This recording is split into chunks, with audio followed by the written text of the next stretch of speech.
യേശുവിനെ തള്ളിപ്പറഞ്ഞില്ലെങ്കിൽ ജീവൻ നഷ്ടപ്പെടുമെന്ന ഒരു സാഹചര്യം നമ്മുടെ മുമ്പിലുണ്ടായാൽ എന്തു ചെയ്യും? എന്നാൽ മരണത്തിന് തൊട്ടുമുൻപ് ഒരു വൈദികൻ പറഞ്ഞ വാക്കുകൾ കേട്ടാൽ നാം ഒരുപക്ഷെ അത്ഭുതപ്പെട്ടേക്കാം. ഞാൻ എൻ്റെ ദൈവത്തിൻ്റെ മുന്നിൽ മാത്രമേ മുട്ടുകുത്തുകയുള്ളൂ എന്നായിരുന്നു കുറച്ച് ദിവസങ്ങൾക്ക് മുൻപ് മ്യാൻമറിൽ കൊല്ലപ്പെട്ട വൈദികനായ ഡൊണാൾഡ് മാർട്ടിൻ അവസാനമായി പറഞ്ഞ വാക്കുകൾ.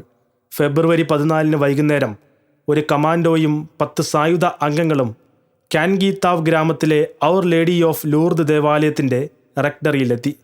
മാൻഡലെ അതിരൂപതയിലെ 44-കാരനായ ഫാദർ ഡൊണാൾഡ് മാർട്ടിനെ അവർ ഭീഷണിപ്പെടുത്തി. ആ സമയം ദേവാലയ പരിസരത്തുണ്ടായിരുന്ന 2 സ്ത്രീകൾ ആക്രമണം നേരിട്ട് കണ്ടിരുന്നു. ഇടവകയിലെ 40ഓളം കത്തോലിക്ക കുടുംബങ്ങളിലെ കുട്ടികൾക്ക് ക്ലാസുകൾ സംഘടിപ്പിക്കാൻ വൈദികനെ സഹായിച്ചു കൊണ്ടിരുന്ന പള്ളിപ്പരിസരത്തുണ്ടായിരുന്ന 2 സ്ത്രീകളെയും അധ്യാപകരെയും ഇടവക പ്രവർത്തകരെയുമാണ് ഇവർ ആദ്യം ഭീഷണിപ്പെടുത്തി നിശബ്ദരാക്കിയത്. ഫാദർ ഡൊണാൾഡ് കൊല്ലപ്പെട്ട സമയത്ത് ദേവാലയ പരിസരത്ത് ഉണ്ടായിരുന്നതും സുരക്ഷാ കാരണങ്ങളാൽ ഇപ്പോൾ ഒളിവിൽ കഴിയുന്നതുമായ 2 സ്ത്രീകളാണ് സംഭവത്തിൻ്റെ വിശദാംശങ്ങൾ വെളിപ്പെടുത്തുന്നത്. ഫാദർ ഡൊണാൾഡിനെ ആക്രമിച്ചവർ ലഹരി ഉപയോഗിച്ച കാരണം അസാധാരണമായ ഒരു മാനസികാവസ്ഥയായിരുന്നുവെന്ന് സ്ത്രീകൾ വെളിപ്പെടുത്തിയിരുന്നു. അവർ അയൽ ഗ്രാമത്തിൽ നിന്നാണ് വന്നത്. അവർ ഫാദർ ഡൊണാൾഡിനോട് മുട്ടുകുത്താൻ ആവശ്യപ്പെട്ടു. ഫാദർ ഡൊണാൾഡ് അവരോട് വളരെ ശാന്തതയോടെയും സൗമ്യതയോടെയും കൂടി മറുപടി പറഞ്ഞു. ഞാൻ ദൈവത്തിൻ്റെ മുൻപിൽ മാത്രമേ മുട്ടുകുത്തുകയുള്ളൂ.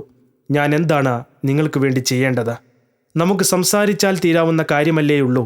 ഫാദർ ഡൊണാൾഡിൻ്റെ വാക്കുകൾക്ക് മറുപടിയായി ഒരാൾ ഉറയിലുണ്ടായിരുന്ന ഒരു കഠാര കൊണ്ട് അദ്ദേഹത്തെ പിന്നിൽ നിന്നടിച്ചു. ഫാദർ ഡൊണാൾഡും ഇതിനെ പ്രതിരോധിക്കുകയും ഈ ആയുധം ഉപയോഗിച്ച് അബദ്ധത്തിൽ ആ സംഘത്തിൻ്റെ നേതാവിന് പരിക്കേൽക്കുകയും ചെയ്തു. ഇതോടെ മദ്യലഹരിയിലായിരുന്ന നേതാവ് രോഷാകുലനായി ഫാദർ ഡൊണാൾഡിനെ ആക്രമിക്കുകയും ശരീരത്തിലും കഴുത്തിലും ക്രൂരമായി പലതവണ കുത്തുകയുമായിരുന്നു. ഫാദർ ഡൊണാൾഡ് ഒരക്ഷരം മിണ്ടുകയോ ബഹളം വയ്ക്കുകയോ ചെയ്തില്ല. അക്രമം നേരിട്ട് കണ്ട സാക്ഷികൾ പറയുന്നത് പോലെ അറക്കുവാൻ കൊണ്ടുപോകുന്ന ആട്ടിൻകുട്ടിയെപ്പോലെ നിശബ്ദനായി നിൽക്കുകയായിരുന്നു അദ്ദേഹം. കഴുത്തിന് ആവർത്തിച്ച് വെട്ടേറ്റതിനെ തുടർന്ന് ശരീരത്തിൽ നിന്ന് തല ഏതാണ്ട് വേർപെട്ടു. മരണമുറപ്പാക്കിയ ശേഷം രക്തത്തിൽ കുളിച്ചു കിടക്കുന്ന ആ വൈദികനെ ഉപേക്ഷിച്ച് സംഘം സ്ഥലം വിട്ടു.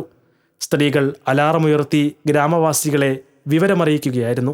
തുടർന്ന് പീപ്പിൾസ് ഡിഫൻസ് ഫോഴ്സിൻ്റെ സൈനികർ ജാഗ്രത പാലിക്കുകയും അക്രമികളെ കണ്ടെത്തി അറസ്റ്റ് ചെയ്യുകയും ചെയ്തു. 2 സ്ത്രീകളുടെ സാക്ഷിമൊഴികൾ രേഖപ്പെടുത്തി നാഷണൽ യൂണിറ്റി ഗവൺമെൻറ്റിന് അയക്കുകയും ചെയ്തു.